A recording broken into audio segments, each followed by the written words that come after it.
Do it once around for everybody, that they see everyone, get everyone, perfect, awesome. Thank you. All right, so my speech is going to be about how racism is a violation of human rights. So let's see. Humanity has been around for hundreds of thousands of years. Empires have fallen and risen. Now we explore other planets and solar systems. We change our ideas, clothes, customs, everything. Yet, one necessary and harmful aspect always seems to remain, despite the years, which is racism. It's still heavily prevalent around the world, and it affects a lot of cultures, and you see it a lot. It shows through people's preference in aesthetics. You see it in the way people dress and the type of people that others favor, a lot of times in different cultures. And I think that the world would be a better place without it. So I think it's a violation of the First Amendment, which protects our freedom of speech and self-expression. But because there is a difference between expressing something and being derogatory towards someone and using that to say, oh, I believe in this and I believe in this. For this reason, I believe that racism is a violation of human rights. Self-expression should not include hurting others based on color, race, sex, identity, belief, and or culture. So, I personally have been a victim of racism. I've dealt with discrimination, including with words and behavior. I have seen it happen to my family and to others. I have seen it come from people of all colors, everyone. And I have seen people of all colors suffer it too. But I've also seen those same people like them, of their same color, ethnicity, or race, stand up for one another, stand up for us included. And I think that it just comes to show how it goes both ways and how not a certain culture or group is always going to be that way. You shouldn't determine someone's,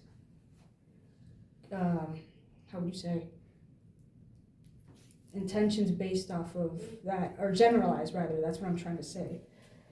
Because it comes from every culture, the good and the bad. So in this speech I will explain why racism is a problem and why we need to fix it.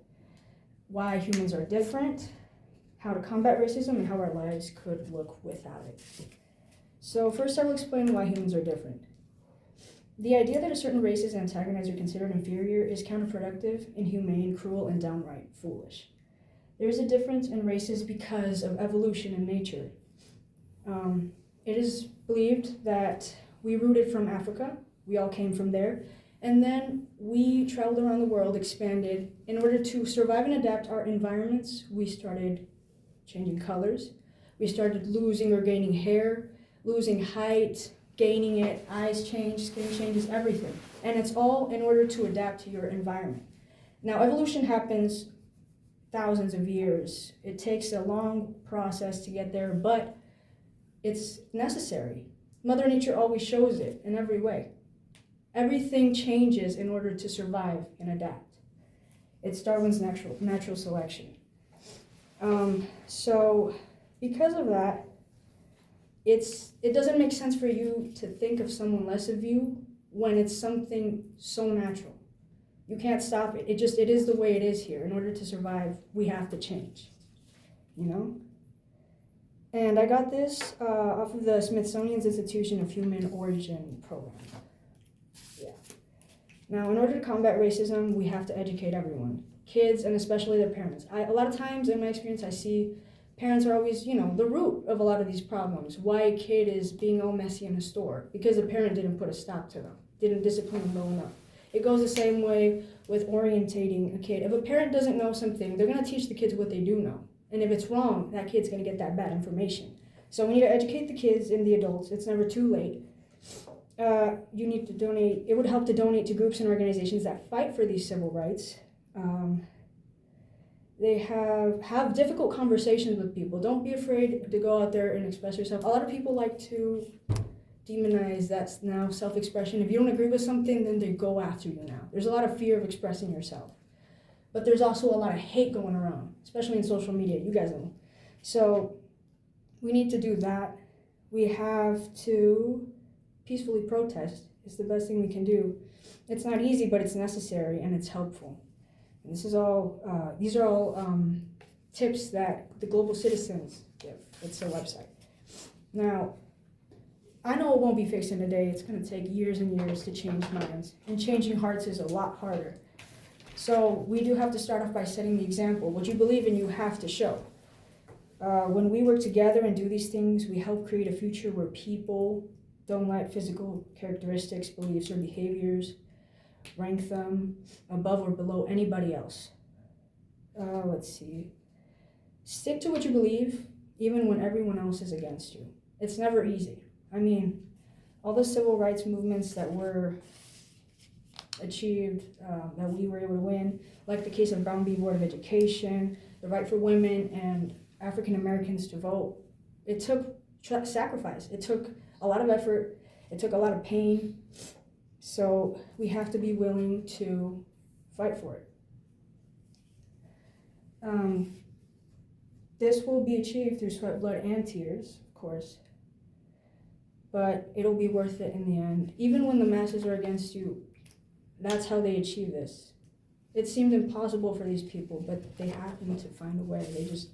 They kept going, they kept trying to focus. They see the damage more, how do I say this? They see how much more it negatively impacts the world than how it helps, which it doesn't at all.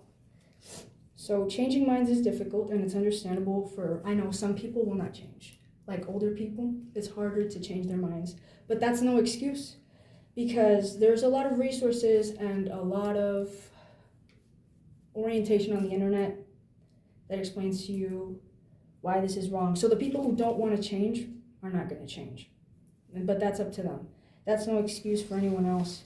We have to all be willing to change our ways, because it's just not good to have in your head that somebody else is better or worse than you based off of anything having to do with the way they look, the way they speak, nothing like that.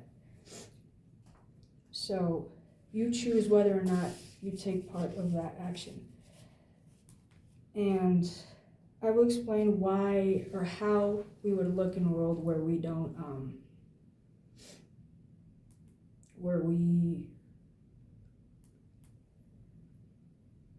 what it would look like if we didn't have these rights. So we would still be dealing with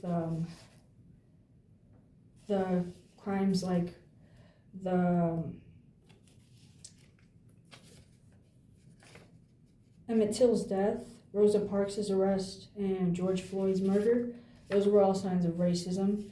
Peaceful protests were the Montgomery bus boycott, the sit-in campaigns, and the No King's Day on March 2025. You guys remember that march that happened this year? Those were peaceful protests. Let's see here.